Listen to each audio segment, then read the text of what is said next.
الحمد لله نحمده ونستعينه ونستغفره ونؤمن به ونتوكل عليه ونعوذ بالله من شرور أنفسنا ومن سيئات أعمالنا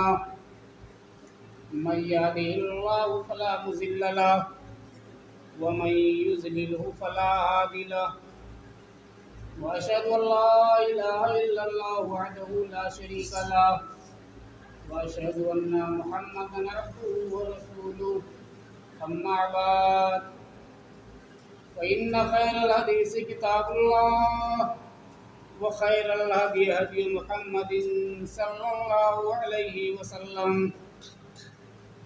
وشر الأمور محدثاتها وكل محدثة بدعة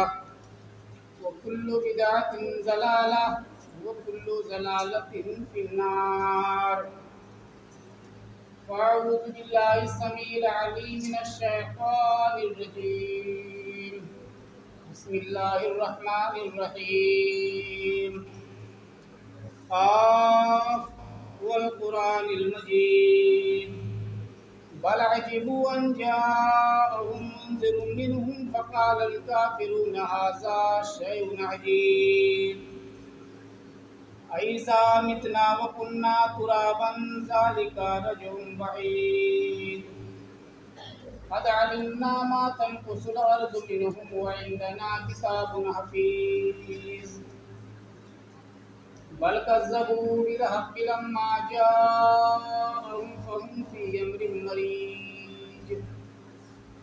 أفلم ينظروا إلى السماء فوقهم كيف بنيناها وزيناها وما لها من فروج والأرض مددناها وألقينا فيها رواسي وأنبتنا فيها من كل زوج بهيج تبصرة وذكرى لكل عبد منيب ونزلنا من السماء ماء مباركا فأنبتنا به جنات وحب الحصيد والنخل باسقات لها طلع نضيد رزقا للعباد وأحيينا به بلدة ميتا كذلك الخروج كذبت قبلهم قوم نوح وأصحاب الرس وثمود وعاد وفرعون وإخوان لوط وأصحاب الأيكة وقوم تبع كل كذب الرسل فحق وعيد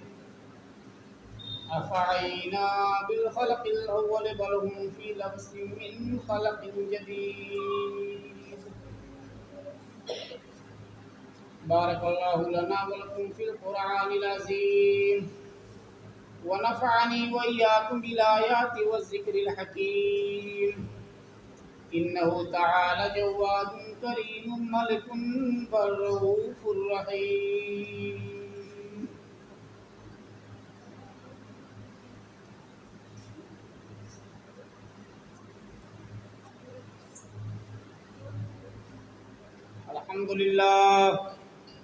الحمد لله الذي لم يزل ولا يزال عالما حيا قيوما سميعا بصيرا واشهد ان لا اله الا الله وحده لا شريك له واكبره تكبيرا واشهد ان محمدا عبده ورسوله وصلى الله على سيدنا محمد الذي ارسله الى الناس كافة بشيرا ونذيرا وعلى آله وصحبه وسلم تسليما. أما بعد فقد قال الله تعالى في كلامه المجيد والفرقان الحميد. فأعوذ بالله السميع العليم من الشيطان الرجيم. بسم الله الرحمن الرحيم. قل لا أسألكم عليه أجرا إن هو إلا ذكرى للعالمين. وقال الله تعالى في موضع آخر وَإِن كُنتُمْ فِي رَيْبٍ مِّمَّا نَزَّلْنَا عَلَىٰ عَبْدِنَا فَأْتُوا بِسُورَةٍ مِّن مِّثْلِهِ وَادْعُوا شُهَدَاءَكُمْ إِن كُنتُمْ صَادِقِينَ۔ قال اللہ تعالیٰ فی موضع آخر قُل لَّئِنِ اجْتَمَعَتِ الْإِنسُ وَالْجِنُّ عَلَىٰ أَن يَأْتُوا بِمِثْلِ هَٰذَا الْقُرْآنِ لَا يَأْتُونَ بِمِثْلِهِ وَلَوْ كَانَ بَعْضُهُمْ لِبَعْضٍ ظَهِيرًا۔ برادران اسلام، دینی اور ملی بھائیوں، اتنے عزیز کے بزرگوں، ہم عمر اور ان کے ساتھیوں، ہر قسم کی تعریف کے لائق اللہ رب العالمین کی ذات ہے جو ہمارا اور آپ کا مربی اور پالنہار ہے، جس نے ہمیں اور آپ کو اس دنیائی کھانے کے اندر پیدا کیا اور پیدا کرنے کے بعد اپنے آخری نبی جناب محمد رسول اللہ صلی اللہ علیہ وسلم کے امتی ہونے کا شرف بخشا۔ حضرات گرامی، خطبہ مسنونہ کے بعد قرآن مقدس کی 3 آیتیں 3 جگہوں سے آپ کے سامنے تلاوت کی۔ یقیناً پہلی آیت کریمہ جو میں نے آپ کے سامنے تلاوت کی کہ قُل لا اسألکم علیہ اجرا ان هو الا ذکری للعالمین، وہ ہمارے نبی جناب محمد رسول اللہ صلی اللہ علیہ وسلم کو اللہ رب العالمین نصیحت کرتے ہوئے فرماتا ہے کہ اے نبی، آپ دنیا والوں سے کہہ دو، کائنات کے باسیوں سے کہہ دو کہ ہم جو تمہیں قرآن مجید کی تلاوت کر کے تمہیں سناتے ہیں، ہم جو وحدانیت کی دعوت دیتے ہیں، کتاب و سنت سے جو ثابت کرتے ہیں، لا اسألکم علیہ اجرا، آپ سے کسی اجر کا سوال نہیں کرتے ہیں۔ قرآن کے سنانے میں ہم آپ سے اجرت نہیں مانگتے ہیں، یہ اللہ رب العالمین کی طرف سے نصیحت ہے۔ ان هو الا ذکری للعالمین، یہ دنیا والوں کے لیے عبرت ہے، دنیا والوں کے لیے نصیحت ہے۔ یقیناً آپ قرآن مجید کی تلاوت کریں۔ قرآن مجید اللہ رب العالمین کی ایک جامع کتاب ہے، ایسی مائع ناز کتاب جو آدم علیہ السلام کی تخلیق کے بعد سے لے کر تا قیامت پوری دنیا والوں کے لیے اللہ رب العالمین نے اس کتاب کے اندر ہدایت اور رہنمائی کا ذریعہ بنایا ہمارے لیے۔ حضرات گرامی، اللہ رب العالمین اپنے برگزیدہ بندوں پر کچھ کتابیں نازل کیا تھا، انہی میں سے ایک کتاب جو ہمارے آخری نبی جناب محمد رسول اللہ صلی اللہ علیہ وسلم کو اللہ رب العالمین نے عطا کی، وہ ہے قرآن مجید۔ اس زمانے میں جب اسلام کمزور تھا، اسلام ناکامہ تھا، اسلام کے ماننے والے کم تھے، اللہ کے رسول صلی اللہ علیہ وسلم جب اس قرآن مجید کی تلاوت کر کے لوگوں کو سناتے تھے تو لوگ آپ کے گرویدہ ہو جاتے تھے۔ اس قرآن کے سننے میں لوگوں کو نصیحتیں ملتی تھی اور لوگ آپ کی باتوں پر لبیک کہتے تھے۔ اسی لیے کفار مکہ اس زمانے میں کہتے تھے لا تسمعوا لهذا القرآن والغوا فيه لعلكم تغلبون، کہ قرآن مجید نہ سنو، جہاں کہیں محمد کو دیکھو کہ قرآن کی تلاوت کر رہا ہے، کچھ آیتیں پڑھ رہا ہے، تو وہاں اکٹھے نہ ہو جایا کرو بلکہ شور کرو۔ مقصد یہ تھا کہ اگر قرآنی آیات ہماری کانوں کے اندر پہنچیں گی تو دل کے اندر اللہ رب العالمین ہدایت ڈال دے گا۔ اسی لیے اللہ کے رسول جناب محمد رسول اللہ صلی اللہ علیہ وسلم کو جادوگر کہتے تھے، ساحر کہتے تھے، اور کہتے تھے کہ اللہ کے رسول صلی اللہ علیہ وسلم جو باتیں کہتے ہیں اس سے میاں بیوی کے درمیان جدائی پیدا ہو جاتی ہے، ایک دوسرے کے دشمن ہو جاتے ہیں، ایک دوسرے سے الگ ہو جاتے ہیں، جبکہ حقیقتاً ایسا نہیں تھا۔ اللہ کے رسول صلی اللہ علیہ وسلم جب قرآنی آیات لوگوں کو سناتے تھے اور لوگ آپ کے گرویدہ ہو جاتے تھے، دائرہ اسلام میں داخل ہو جاتے تھے، آپ تاریخ اٹھا کر دیکھیں اللہ کے رسول صلی اللہ علیہ وسلم کے زمانے میں بہت سے صحابی رسول ایسے ہیں کہ خود ایمان لے آتے تھے لیکن بیوی ایمان نہیں لائی تھی۔ بہت سے صحابی رسول ایسے، حضرت ابو ہریرہ رضی اللہ تعالیٰ عنہ ایمان لے آئے اور ان کی ماں ایمان نہیں لائی۔ کچھ دنوں کے بعد اللہ کے رسول صلی اللہ علیہ وسلم سے آ کے کہا، اللہ کے رسول دعا کیجئے کہ میری ماں کو اللہ رب العالمین ہدایت دے دے اور میری ماں بھی دار اسلام میں داخل ہو جائے۔ اللہ کے رسول صلی اللہ علیہ وسلم نے دعائیں کی اور کچھ دنوں کے بعد حضرت ابو ہریرہ کی ایمان لانے کے کافی دنوں کے بعد آپ کی والدہ محترمہ دار اسلام میں داخل ہوئی۔ اور یقیناً یہ قرآن مجید جو ہمارے سامنے آج موجود ہے، ایسی جامع اور کامل کتاب، ہر مذاہب کے اندر، ہر ادیان و ملت کے اندر اللہ رب العالمین نے جو نبیوں اور رسولوں کو جو بھیجا تھا، کتابیں دی تھی۔ موسیٰ کو توریت دی گئی، حضرت داؤد علیہ السلام کو زبور دی گئی، حضرت عیسیٰ علیہ السلام کو انجیل دی گئی، لیکن ایسی جامع اور کامل کتاب جو پوری دنیا والوں کے لیے ہدایت اور رہنمائی ہے، آج تک اللہ رب العالمین نے کسی کو نہیں عطا کی۔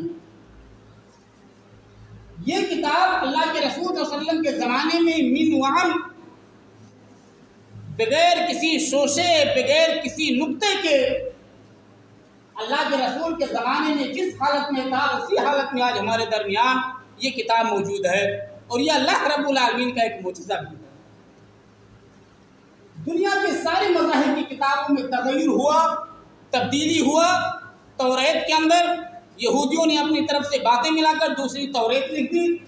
زبور کے اندر حکم کیا گیا، انجیل کے اندر ادھر ادھر کی باتیں لکھی گئی،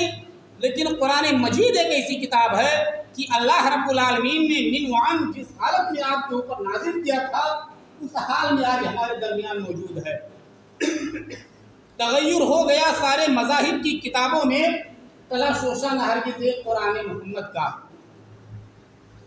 یقیناً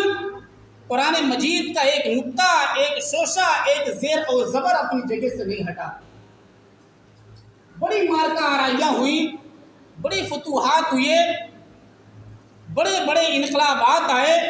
لیکن من وعن اسی حالت میں آج قرآن کریم ہمارے درمیان موجود ہے۔ قرآن کریم کو اللہ رب العالمین نے اتارا تھا ہمارے نبی پر لوگوں کی ہدایت کے لیے، رہنمائی کے لیے، لیکن آج اسی قرآن مجید کو آج ہم اور آپ طاقتوں میں بند کر کے رکھ دیتے ہیں۔ صرف اور صرف رمضان المبارک کے مہینے میں ہمیں توفیق ہوتی ہے کہ قرآن کریم کی تلاوت کریں، اس کو بند کر کے رکھ دینے سے آپ کو ہدایت نہیں مل سکتی ہے۔ اللہ کے رسول صلی اللہ علیہ وسلم نے ایک حدیث کے اندر فرمایا، صحیح اور سچی حدیث ہے، کہ جس نے کہا الف لام میم، اللہ کے رسول صلی اللہ علیہ وسلم نے فرمایا میں یہ نہیں کہتا کہ الف لام میم صرف ایک حرف ہے، صرف الف لام میم کے لیے اللہ کے رسول نے فرمایا کہ الف ایک حرف ہے، لام ایک حرف ہے اور میم ایک حرف ہے۔ اور جس نے قرآن مجید کو پڑھا ایک حرف پہ، آپ نے بچپن میں پڑھا ہوگا کہ 10 نیکیاں ملتی ہیں۔ یقیناً جو آپ نے پڑھا تھا بچپن میں دینیات کی کتابوں میں، وہی چیز اللہ کے رسول صلی اللہ علیہ وسلم نے وضاحت کر کے بتائی۔ حدیث کی ضخیم کتابوں کے اندر وہ لکھا ہوا ہے کہ قرآن مجید کی تلاوت میں ایک حرف پہ آپ کو 10 نیکیاں ملتی ہیں۔ اور یہ قرآن مجید ایک ایسی جامع اور کامل کتاب ہے کہ جس نے بھی اس کے ذریعے رہنمائی حاصل کرنی چاہیے، اللہ رب العالمین نے اس کو پانی عروج پہ پہنچایا۔ آپ کو یاد ہوگا جب اسلام کمزور تھا، اسلام کے ماننے والے چند لوگ تھے، جب مسلمانوں کے ظلم و ستم کی انتہا ہو گئی، کفار مکہ طرح طرح سے آپ کو ستانے لگے، آگ کے انگاروں پہ لٹاتے، گرم سلاخوں سے داغتے، صحابہ کرام نے اللہ کے رسول صلی اللہ علیہ وسلم سے کہا اللہ کے رسول آپ اجازت دے دیجئے ہم لوگ حبشہ کی طرف ہجرت کر کے چلے جائیں، شاید وہاں ہمیں کچھ امن ملے، کچھ سکون ملے، کیونکہ وہاں کا جو بادشاہ ہے وہ عیسائی ہے۔ اللہ کے رسول جناب محمد صلی اللہ علیہ وسلم نے اجازت دے دی، اللہ کے رسول صلی اللہ علیہ وسلم نے اجازت دے دیا، اور غالباً 83 لوگ حبشہ ہجرت کر کے وہاں چلے گئے۔ لیکن کفار مکہ کو سکون نہیں تھا کہ مسلمانوں نے سکون کی سانس کیسے لی۔ اپنے 2 سفیروں کو حبشہ یعنی بادشاہ شاہ حبش کی طرف بہت زیادہ زر و جواہرات کے ساتھ، ہدیے اور تحائف کے ساتھ بادشاہ کے پاس بھیج دیا اور کہا جاؤ، اور ایسے لوگوں کو بھیجا جو لفاظ تھے، بات کرنے والے تھے، باتونی تھے۔ کفار مکہ نے مشورہ کر کے 2 سفیر اپنے شاہ حبش کے پاس بھیج دیے۔ یہ واقعہ بھی آپ نے بچپن میں کتابوں میں پڑھا ہوگا، لیکن تاریخ میں کیا بتاتی ہے؟ حبشہ ہجرت کر کے مسلمان چلے گئے،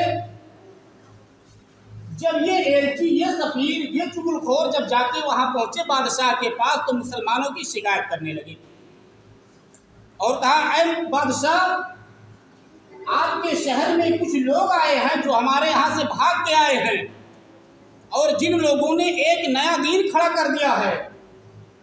اور اے بادشاہ وہ آپ کے مذہب کو بھی برا کہتے ہیں، حضرت عیسیٰ علیہ السلام کے بارے میں ان کا عقیدہ غلط ہے۔ بادشاہ نے کہا بیٹھو، مسلمانوں کو بلوایا جاتا ہے۔ ہر کارے کو حکم دیا، کہا جتنے لوگ باہر سے آئے ہیں انہیں بلایا جائے۔ مسلمان ڈر گئے، سہم گئے، کہا بادشاہ کے پاس بادشاہ سے باتیں کون کرے گا؟ لوگوں نے مشورہ کیا کہ بادشاہ کے جو ایلچی ہیں وہ بڑے باتونی ہیں، بولنے والے بہت ہیں، لفاظ بہت ہیں، لہذا بولنے والے شخص کو حضرت جعفر طیار رضی اللہ تعالیٰ عنہ کو چن لیا اور کہا اے جعفر ابن ابی طالب رضی اللہ تعالیٰ عنہ، آپ بادشاہ کے سامنے پہنچیں گے، بادشاہ کو سلام کریں گے اور بادشاہ کے سامنے اپنی رودات پیش کریں گے، ہم لوگ ہی بیٹھے رہیں گے۔ بادشاہ کے پاس حضرت جعفر طیار پہنچے۔ شاعر کہتا ہے کہ مگر سب کی ہم آہنگی نجاشی نے بری سمجھی، اور گلوئے عدل پر ایسی عدالت کی چھری سمجھی، اور مسلمانوں کو بھی اس نے بلایا اور فرمایا کہ تم کو قید کرنے کے لیے ہے یہ وفد آیا۔ کہا یہ لوگ تمہیں قید کرنے کے لیے آئے ہیں، ہم سے واپس لینے کے لیے آئے ہیں، تمہارا جرم کیا ہے، قوم کیوں ناراض ہے تم سے، اور کسی کو قتل کر ڈالا کہ بگڑی کوئی سے تم سے، تمہارا دین کیا ہے، کیا وہ دنیا سے نرالا ہے جسے تم یہ سمجھتے ہو کہ کل دینوں سے بالا ہے؟ کہا تمہارا مذہب کیا ہے، تمہارا دین کیا ہے، تمہیں قید کرنے کے لیے، تمہیں واپس لینے کے لیے یہ سفیر ہمارے پاس آئے ہیں۔ حضرت جعفر طیار رضی اللہ تعالیٰ عنہ کھڑے ہوئے اور کہا یا بادشاہ کہا یا ایھا الملک کننا قوما جاہلیہ ناکل المیتہ ونعبد الاصنام۔ کہا اے بادشاہ ہم ایک جاہل قوم تھے۔ حضرت جعفر طیار نے کہا بڑے بولنے والے تھے، بجلی کی طرح ان کی بات اثر کرتی تھی لوگوں کے دلوں میں۔ کہا یا ایھا الملک، اے بادشاہ سلامت، کننا قوما جاہلیہ، ہم ایک جاہل قوم تھے۔ نعبد الاصنام، ہم بتوں کے پجاری تھے، ہم بتوں کو پوجتے تھے۔ وہ ناکل المیتہ، ہم لوگ حرام کھاتے تھے، منکرات کرتے تھے، حلال اور حرام کی ہمارے درمیان کوئی تمیز نہیں تھی۔ اے بادشاہ ہم ایک ایسے قوم تھے، اور اے بادشاہ ہم ایک ایسے قوم تھے کہ ہم یتیموں پر، ضعیفوں پر، غریبوں پر، کمزوروں پر ظلم ڈھاتے تھے، اور اے بادشاہ ہمارے درمیان ایک نبی پیدا ہوا۔ جناب حضرت جعفر اٹھے تقریر کرنے کو علل اعلان دی اللہ کی تفسیر کرنے کو، اور کہا اے بادشاہ ہم لوگ کافر اور جاہل تھے، ہم اس دار مشقت میں نکمے اور کاہل تھے، بہت بدکار تھے، بت پوجتے، مردار کھاتے تھے، اور غریبوں کو، یتیموں کو، ضعیفوں کو ستاتے تھے، اور اسی اثنا میں ایک سچا نبی پیدا ہوا ہم کو، اور نبی تشریف لایا، دعوت اسلام دی ہم کو، نکالا موت کے پنجے سے، بخشی زندگی ہم کو، اور ہمیں اس نے نماز و روزہ کے ارکان بتلائے، اور پسند آیا ہمیں یہ دین، ہم ایمان لے آئے۔ بس اتنی بات ہے جس پر ہوئے اہل وطن دشمن، اور ہمیں جی کھول کر دیتے رہے رنج و الم دشمن، اور اے بادشاہ ہمیں مجبور کرتے ہیں کہ پھر گمراہ ہو جائے۔ حضرت جعفر طیار نے کہا کہ اے بادشاہ ہمیں گمراہ کرتے ہیں کہ پھر گمراہ ہو جائیں۔ یہاں حاضر اب ہم آپ کی انصاف فرمائیں۔ بادشاہ نے بڑے غور سے باتیں سنی حضرت جعفر طیار رضی اللہ تعالیٰ عنہ کی۔ کہا اچھا یہ بتاؤ عیسیٰ کے بارے میں تمہارا کیا خیال ہے؟ عیسیٰ ابن مریم کے بارے میں تم لوگوں کا کیا خیال ہے؟ حضرت جعفر طیار رضی اللہ تعالیٰ عنہ نے سورہ مریم کی آیت کریمہ شروع کر دی۔ کاف ہا یا عین صاد ذکر رحمت ربک عبدہ زکریا اذ نادى ربه نداء خفیا قال رب انی وهن العظم منی واشتعل الراس شیبا ولم اکن بدعائک رب شقیا۔ یہ چند آیت کریمہ حضرت جعفر طیار رضی اللہ تعالیٰ عنہ نے جب بادشاہ حبش کے سامنے تلاوت کی تو تاریخ کے اندر آتا ہے کہ بادشاہ کی آنکھوں سے آنسو جاری ہو گئے، اور اس نے کہا کہ یقیناً قرآن اور انجیل ایک ہی صحیفے ہیں، عیسیٰ کے بارے میں جو تمہارا خیال قرآن کے اندر ہے وہ انجیل کے اندر ہے۔ اب کیا ہوا، اس قرآن کی تلاوت کو سننے کے بعد جعفر طیار کے سامنے شاہ حبش نے کہا اگر یہ لوگ اپنی مرضی سے جانا چاہتے ہیں تو جائیں،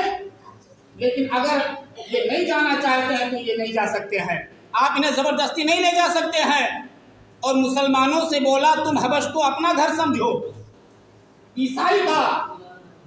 مسلمانوں سے بولا تم حبش کو اپنا گھر سمجھو، اور ہمیں اپنا معین و ہم خیال و ہم نظر سمجھو، اور یہ دنیا ایک مسافر خانہ ہے، ہم سب مسافر ہیں، اور خدا منزل ہے، سب کی حیات ہے اس پہ جو کافر ہے۔ محض قرآن کریم کی چند آیتیں سننے کے بعد بادشاہ کی آنکھوں سے آنسو جاری ہو گئے، اور بادشاہ پگھل گیا۔ اور شاہ حبش کے بارے میں آتا ہے کہ اللہ کے رسول صلی اللہ علیہ وسلم نے جب سارے بادشاہوں کے نام خط لکھے تھے تو شاہ حبش کے نام بھی ایک خط لکھا تھا، اور تاریخ کے اندر آتا ہے کہ یہی شاہ حبش کا جب انتقال ہو گیا، اللہ کے رسول صلی اللہ علیہ وسلم کو بعد میں پتہ چلا تو اللہ کے رسول صلی اللہ علیہ وسلم نے اس نجاشی بادشاہ کے لیے نماز غائبانہ یعنی جنازے کی نماز غائبانہ ادا کی تھی، اس لیے کہ وہ ایک ایسا وقت تھا کہ مسلمانوں کے سارے لوگ دشمن تھے، لیکن وہ بادشاہ جو عیسائی تھا، یقیناً مذہب تو اس کا عیسائی تھا، لیکن دل کے اندر اللہ رب العالمین نے اس کا دل اتنا کشادہ رکھا تھا کہ قرآن مجید کی چند آیتیں سننے کے بعد ان کفار مکہ کے ایلچیوں کو باہر نکلوا دیا اور مسلمانوں سے کہا تم حبش کو اپنا گھر سمجھو، یہاں جتنی مرضی ہو، جتنی دیر تک آپ رہنا چاہتے ہو یہاں ٹھہرو اور رہو۔ تو کہنے کا مطلب یہ ہے کہ قرآن مجید ایک ایسی کامل اور جامع کتاب ہے کہ اگر اس پر عمل کیا جائے تو یہ دنیا والوں کے لیے ہدایت اور رہنمائی کا ذریعہ بن جاتی ہے۔ یقیناً سچ ہے، اللہ رب العالمین نے فرمایا انا نحن نزلنا الذکر و انا لہ لحافظون۔ کتنے مارکے ہوئے، کتنے بڑے بڑے انقلابات آئے، لیکن قرآن مجید کی حفاظت کی ذمہ داری اللہ رب العالمین نے خود لے لی۔ خود اللہ رب العالمین کہتا ہے کہ انا نحن نزلنا الذکر و انا لہ لحافظون، کہ قرآن مجید کو ہم نے نازل کیا اور اس کی حفاظت کی ذمہ داری ہماری ہی ہے۔ اور یقیناً آپ نے سنا ہوگا ایک واقعہ بڑا لمبا ہے، حضرت چچا دادا عبد المطلب کا، انہوں نے بھی یہی جملہ کہا تھا جو اللہ رب العالمین کہہ رہا ہے انا نحن نزلنا الذکر و انا لہ لحافظون۔ جب ابرہہ ہاتھیوں کو لے کر اور خانہ کعبہ گرانے کے لیے گیا تھا تو عبد المطلب کے 200 اونٹ ہکوا لے گیا تھا، وہ عبد المطلب کے 200 اونٹ ہکوا لے گیا،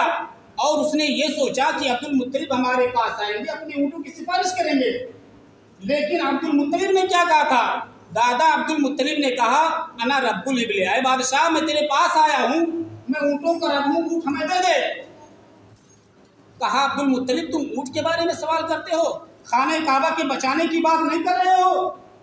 عبد المطلب نے کہا تھا وہیں کہ انا رب الابل، میں اونٹوں کا رب ہوں، میں اونٹوں کا مالک ہوں، اور خانہ کعبہ جس کا ہے وہ خانہ کعبہ کا مالک جو ہے وہ خانہ کعبہ کی حفاظت کرے گا۔ اسی چیز کو اللہ رب العالمین نے کہا کہ انا نحن نزلنا الذکر و انا لہ لحافظون، یہ قرآن مجید کو ہم نے نازل کیا ہے اور اس کی حفاظت کی ذمہ داری ہماری ہے۔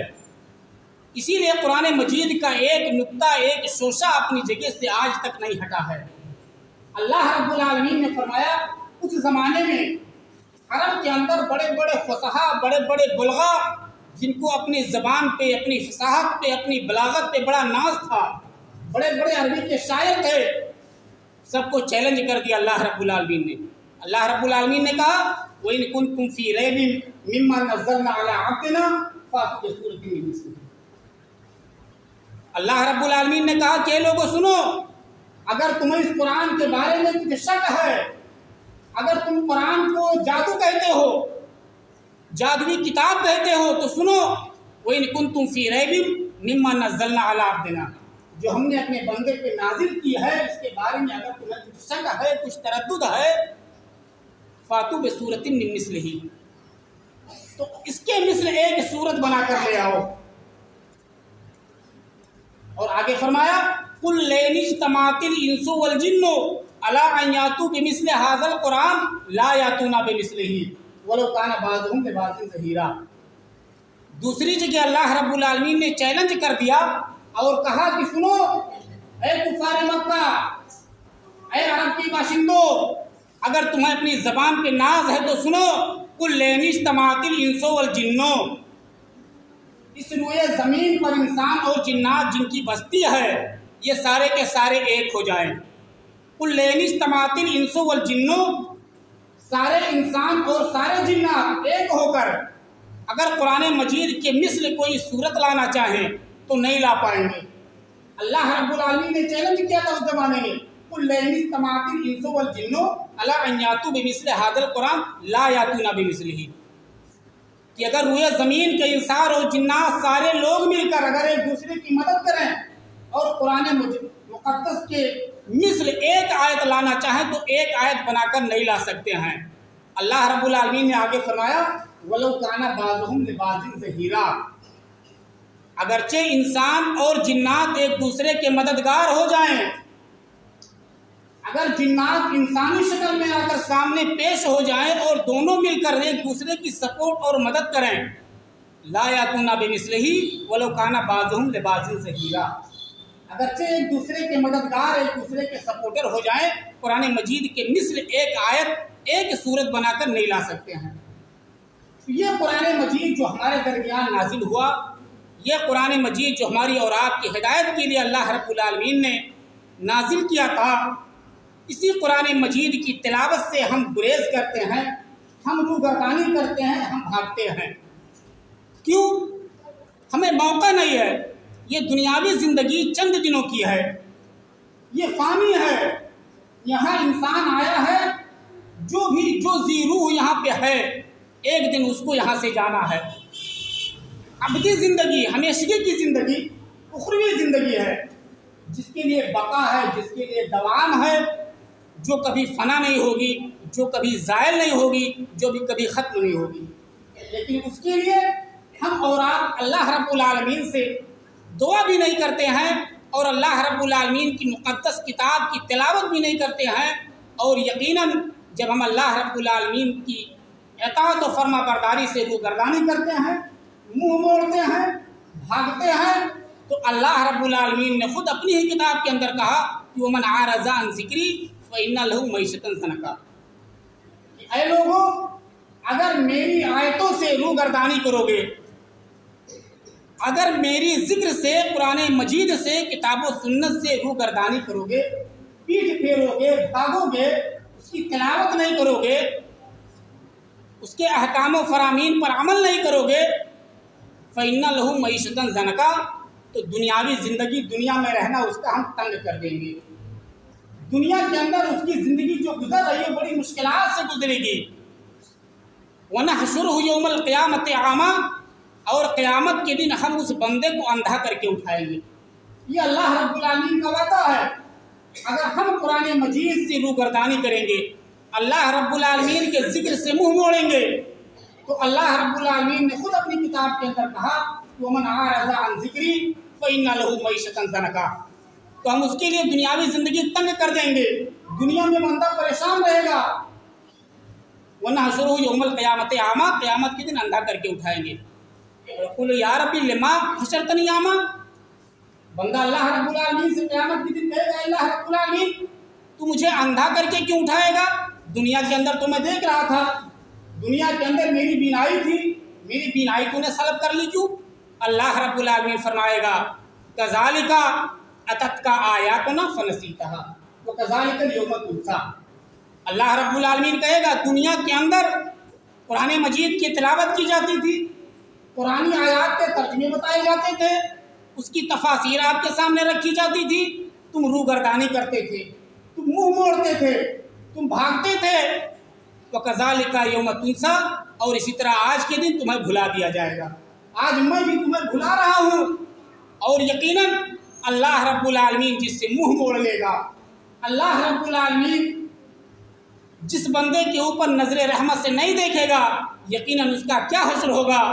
یہ تو اللہ رب العالمین قیامت کے دن میدان محشر میں نے بتایا تھا کہ جب سارے اولین و آخرین کا مجمع ہوگا، اللہ رب العالمین عرش کی کرسی پہ ہوگا، ایک نیزے یا سوا نیزے سے یہ سورج جو ہمارے اوپر ہے یہ حرارت ڈالے گا، اس کی تپش ہوگی، برداشت نہیں کر پائیں گے. اللہ رب العالمین وہی کہے گا، اللہ کے رسول کی حدیث سے اللہ رب العالمین کہے گا،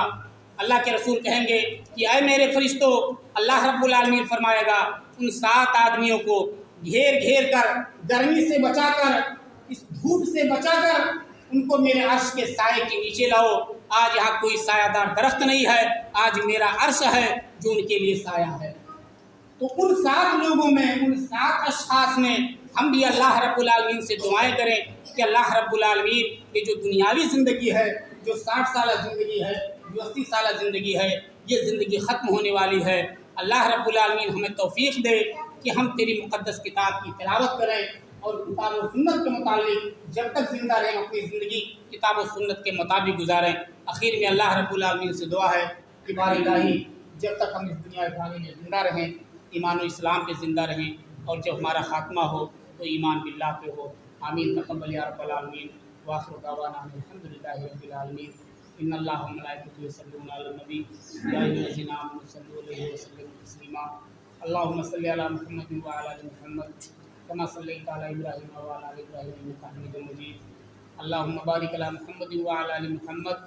كما بارکت علی ابراہیم وعلى آل ابراہیم انک حمید مجید. عباد اللہ رحمکم اللہ، ان اللہ یأمر بالعدل والإحسان وإیتاء ذی القربى وینہی عن الفحشاء والمنکر والبغی یعظکم لعلکم تذکرون. ولذکر اللہ تعالی اعلی و اولی وعز وجل وکم وخیر.